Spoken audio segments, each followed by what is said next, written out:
ada satu poin yang menurut saya penting ya, bahwa saya dan kita semua kan yakin ya, niat dari Menteri Agama itu pasti baik ya. Jadi niat dari Menteri Agama itu saya yakin betul, hakul yakin adalah baik.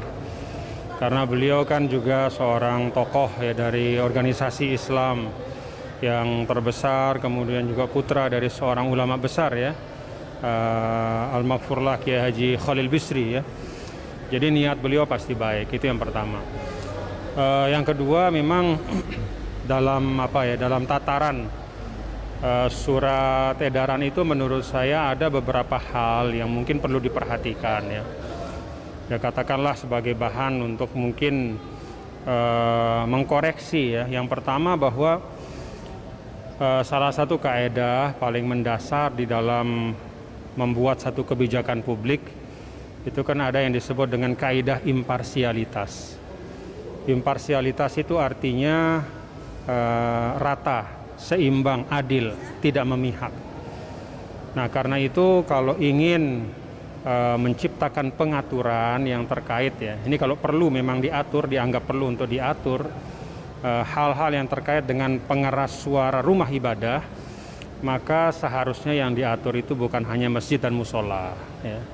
Karena kan pengeras suara itu tidak hanya dipakai di masjid dan musola ya, tetapi ya di rumah-rumah ibadah yang lain itu juga ada pengeras suara, dan juga ada momen-momen di mana acara-acara ritual keagamaan itu juga mengeluarkan suara yang cukup besar.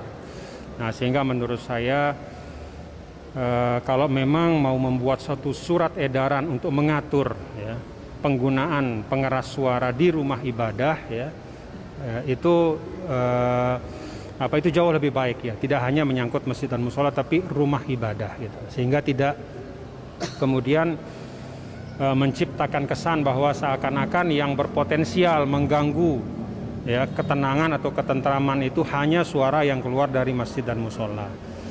Ya kan kita tahu misalnya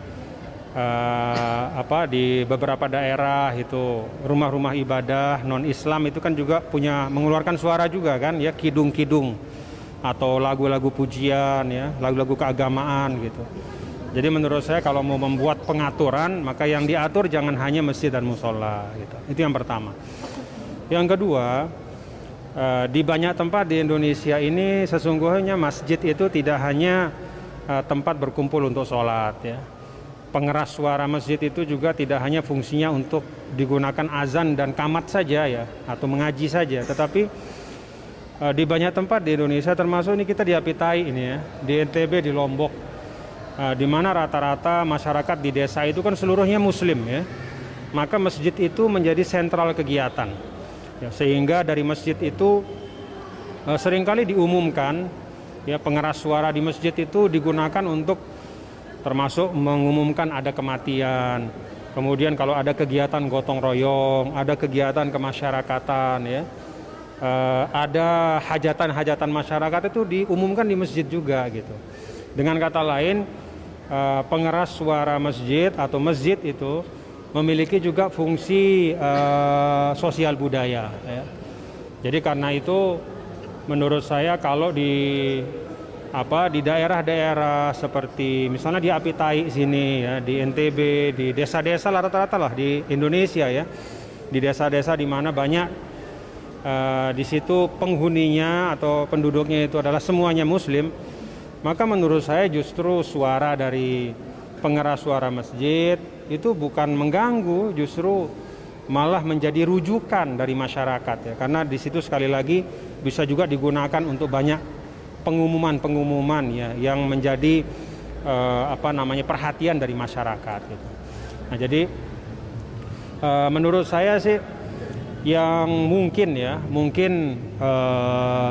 kadang-kadang bermasalah adalah di masyarakat perkotaan ya, masyarakat perkotaan di mana di situ tidak hanya satu agama penduduknya gitu ya. Misalnya kalau di NTB ini kan di kota besar, misalnya di Mataram ya, atau katakanlah misalnya di Jakarta gitu ya.